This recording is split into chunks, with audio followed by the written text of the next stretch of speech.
Dios de mi corazón,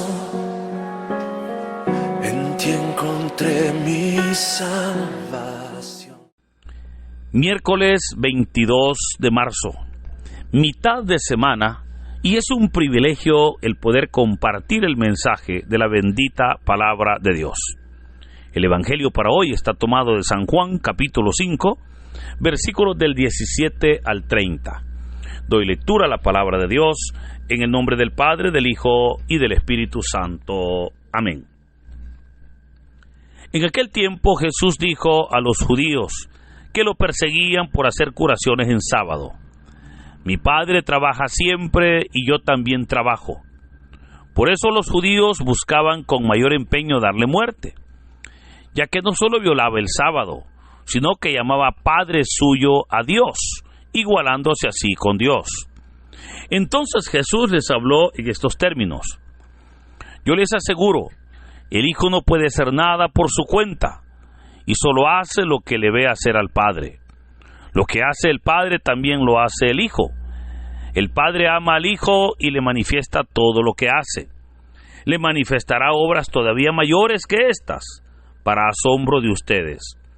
Así como el Padre resucita a los muertos y les da la vida, así también el Hijo da la vida a quien Él quiere dárselas.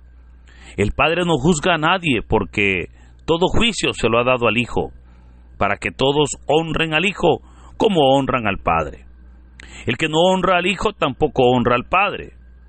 Yo les aseguro que quien escucha mi palabra y cree en Él que me envió, tiene vida eterna, y no será condenado en el juicio, porque ya pasó de la muerte a la vida. Les aseguro que viene la hora, y ya está aquí, en que los muertos oirán la voz del Hijo de Dios, y los que la hayan oído vivirán. Pues así como el Padre tiene la vida en sí mismo, también le ha dado al Hijo tener la vida en sí mismo, y le ha dado el poder de juzgar, porque es el Hijo del Hombre. No se asombren de esto, porque viene la hora en que todos los que yacen en la tumba oirán mi voz y resucitarán. Los que hicieron el bien, para la vida; los que hicieron el mal, para la condenación. Yo nada puedo hacer por mí mismo. Según lo que oigo, juzgo, y mi juicio es justo, porque no busco mi voluntad, sino la voluntad del que me envió.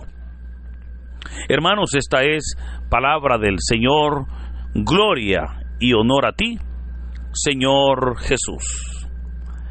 Habrá notado, hermanos, cómo el Evangelio de hoy es la continuación del Evangelio del día de ayer.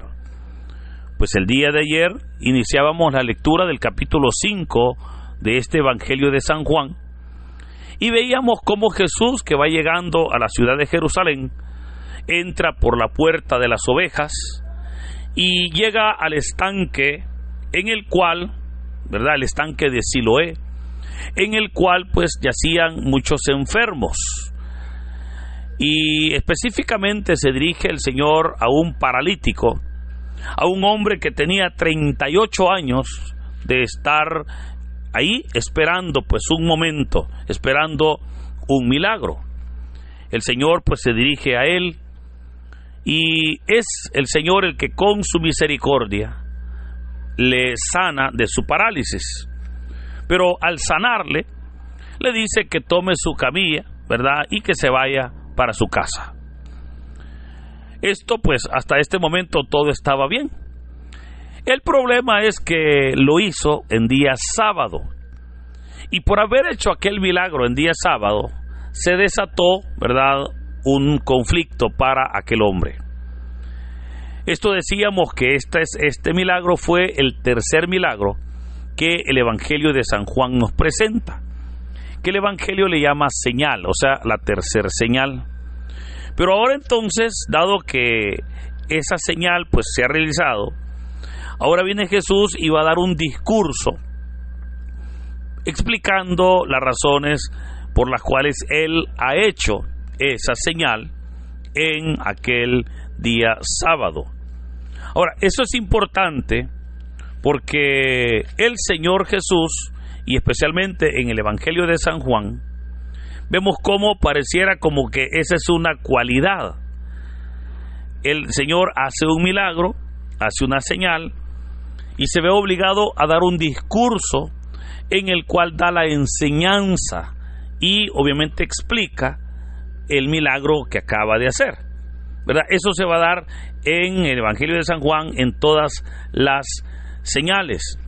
Ahora entonces vemos cómo el Señor Jesús viene y ahora va a introducir el tema de el por qué se hace en día sábado.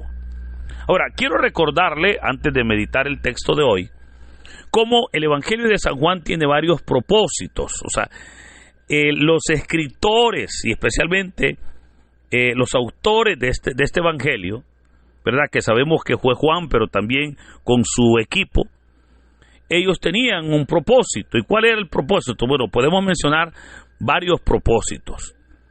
El primer propósito que tiene el Evangelio de Juan es con el tema de Juan el Bautista. Los judíos, ellos tenían claramente que Juan el Bautista había sido un profeta. Ahora el Evangelio de Juan viene y presenta a Jesús como mayor que Juan, ¿verdad? O sea, Jesús es más que Juan. Eso lo podemos ver desde el capítulo 1, ¿verdad? Cuando en el prólogo dice, vino uno que era Juan, este no era la luz, pero sí dice, preparó el camino del que sí es la luz. O sea, nos presenta la autoridad del Hijo, la autoridad de Jesús sobre Juan. El segundo propósito es que nos presenta que Jesús es más que las fiestas judías. O sea, si aquellas fiestas como la Pascua, Pentecostés, como la fiesta de los tabernáculos, generaba verdaderamente en aquel pueblo pues una gran preponderancia, el Evangelio viene y dice, Jesús es más que esas fiestas judías. Luego el tercer propósito es que se nos presenta como Jesús es más que el sábado. O sea, si para Israel el cumplimiento del sábado verdaderamente era un requisito de ley, ahora el Evangelio viene y dice que Jesús es más que el sábado.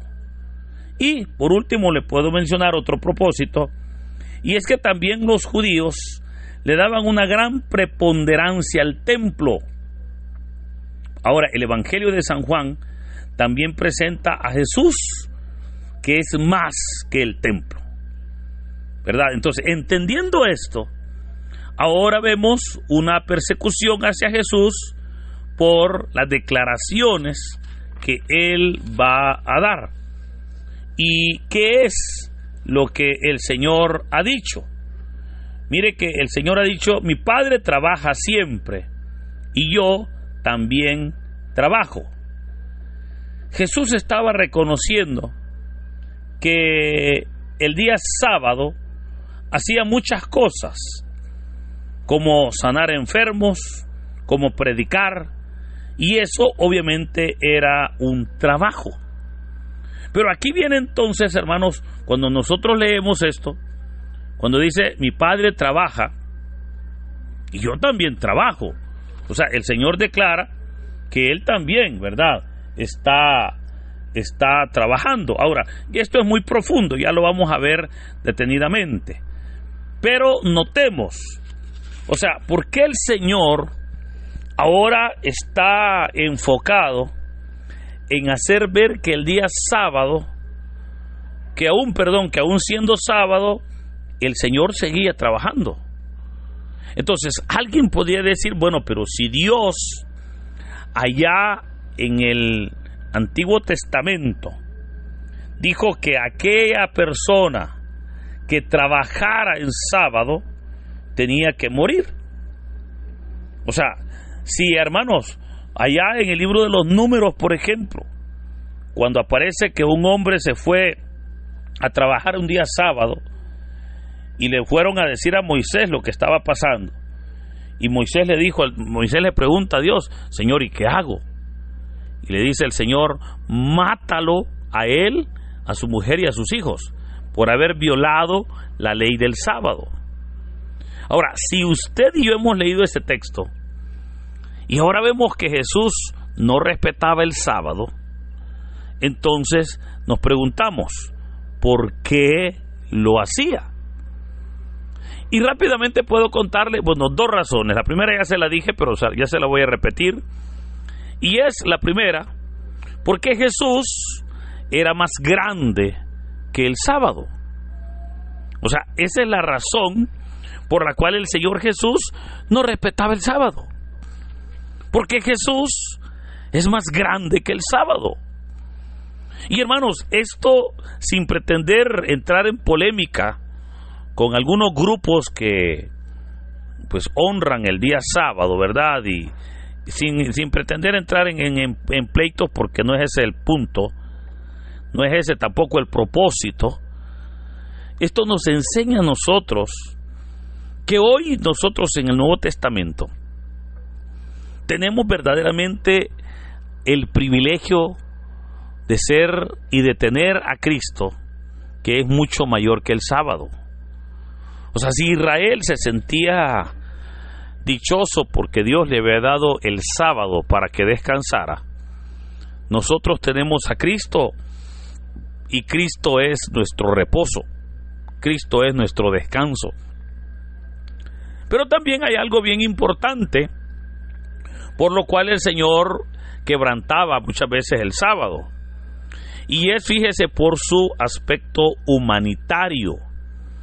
O sea, el Señor, para Él no era posible que Él fuera en ese momento hacia la sinagoga, y si Él veía una necesidad en un enfermo, en una persona necesitada, el Señor obraba sin importar qué día fuera. El Señor obraba, pero eso nos habla de su aspecto humanitario, o sea, cómo el Señor siempre se compadecía del que sufre o del que sufría en aquel momento. Ahora, es importante entonces cómo el Señor va a dar esas declaraciones. Ahora, Juan hace esa aclaración de cómo Jesús se presenta ahora mayor que el sábado. Pero ¿qué dijo Jesús? Vea que dijo: mi Padre trabaja siempre y yo también trabajo. O sea, cuando dice mi Padre trabaja siempre, está diciendo que aún en sábado el Padre trabaja. Pero bueno, y no negó que Él también trabaja en sábado. Pero diríamos nosotros, ¿por qué trabajaba? Bueno, Él trabajaba por una razón, y es porque su Padre también trabajaba. O sea, esa era la razón por la cual Él trabajaba, porque como Él mismo dice, yo hago las cosas que hace mi Padre. Pero veamos, Jesús, hermanos, o sea, ¿a qué se refiere el Señor cuando Él dice que todos los días trabaja? Porque alguien podrá decir, bueno, pero entonces, ¿cómo es eso si Dios ha instituido el día de reposo? Pues, aunque no sea sábado, porque la carta a los Hebreos es bien interesante sobre este punto. La carta a los Hebreos dice que ahora en Cristo el día de reposo es hoy. O sea, así dice, es hoy. Pero eso implica que es hoy, puede ser que mañana, que si lo leo mañana es hoy. Puede ser viernes, si lo leo viernes, ese día es, ¿verdad? Entonces, ¿qué está diciendo? Que en el Nuevo Testamento el día de descanso puede ser cualquier día de la semana. Pero bien, sin entrar en ese punto, porque eso es muy amplio y no pretendo confundir a nadie, es interesante cómo lo que el Señor está diciendo aquí es bien profundo. Porque veamos, todos los días el Señor hacía milagros, todos los días. Ahora, ¿y por qué los hacía? Porque como Él mismo dice, Dios, el Padre, también los hacía. Pero también, así vemos como hoy en día, el Padre todos los días está obrando en nosotros. Esta es una ventaja, fíjese, porque nosotros no podemos decir, bueno, como hoy es sábado, si nosotros le pedimos a Dios este día, Él este día no responde. Él está descansando, así que hasta mañana o al lunes le vamos a pedir, porque ese día sí nos va a responder. Entonces, hermano, Dios no es así. Gracias a Dios, todos los días Él trabaja para nuestro beneficio. Y sea cual sea el día, oiga bien esto, sea cual sea el día que usted lo busque, Dios está para nosotros. Sea cual sea el día que usted añore, usted clame su presencia, que usted busque su presencia, usted va a encontrar a ese Dios fiel. Ahora, el texto, hermanos, que hemos leído es un texto muy grande, pero nos presenta, fíjese, 3 aspectos importantes, creo, y voy a sacar un resumen porque si lo presento todo, pues sería un audio demasiado largo. Hoy se nos habla sobre la autoridad del Hijo, y le puedo mencionar 3 puntos importantes que el Evangelio de hoy nos presentan. El primero de ellos es cómo el Padre, dice Jesús, que el Padre le manifiesta todo lo que hace. O sea, es verdaderamente claro cómo el Padre expresa, manifiesta al Hijo toda su voluntad. El segundo aspecto es cómo el Hijo da la vida, dice la palabra, a quien Él se la quiere dar. O sea, esta es parte de la autoridad del Hijo. El Hijo tiene esa autoridad para dar la vida a quien Él se la quiere dar. Pero vea, el tercer elemento también es muy importante, y es que el Padre, hermanos, no juzga a nadie, pues todo juicio, oiga, se lo ha dado al Hijo. O sea, esto implica que el único que perdona pecados no es el Padre, no es el Espíritu Santo. El que perdona los pecados es el Hijo, ¿verdad? El Espíritu no perdona pecados, el Padre no perdona pecados, es el Hijo, y es al Hijo a quien nosotros debemos de honrar, porque si honramos al Hijo, estamos honrando al Padre. Y usted tal vez dirá, pero bueno, ¿cómo es que el Padre no perdona pecados y el Hijo sí? Hermano, recuerde, ¿quién fue el que murió en la cruz? El que murió en la cruz es el Cordero de Dios, y el Cordero es el Hijo. Por esa razón es que puedo recordarle que es al Hijo a quien el Padre le ha entregado toda autoridad para que pueda juzgar al pecador. Y hoy entonces le invito para que, reconociendo cómo el Hijo es quien nos perdona, el Hijo es quien nos redime, el Hijo es quien nos da la vida, el Hijo es quien nos manifiesta al Padre en nuestras vidas, acerquémonos al Hijo, acerquémonos a Jesucristo, acerquémonos al Señor, reconozcamos verdaderamente cómo nosotros necesitamos de su misericordia. Reconozcamos que solos no podemos, mas con su gran amor y misericordia todo nos es posible. Hoy es un buen día para que, reconociendo nuestros pecados, pidamos perdón al Hijo, pidamos misericordia, y que esa misericordia derramada en nosotros venga a darnos el perdón de nuestros pecados. Hermanos, que en este hermoso día, sabiendo la autoridad del Hijo, conociendo el privilegio que tenemos de adorarle, podamos nosotros adorar su presencia, pero por sobre todo podamos reconocer su autoridad en nuestras vidas, y que sea Dios fortaleciéndonos en el nombre del Padre, del Hijo y del Espíritu Santo. Amén.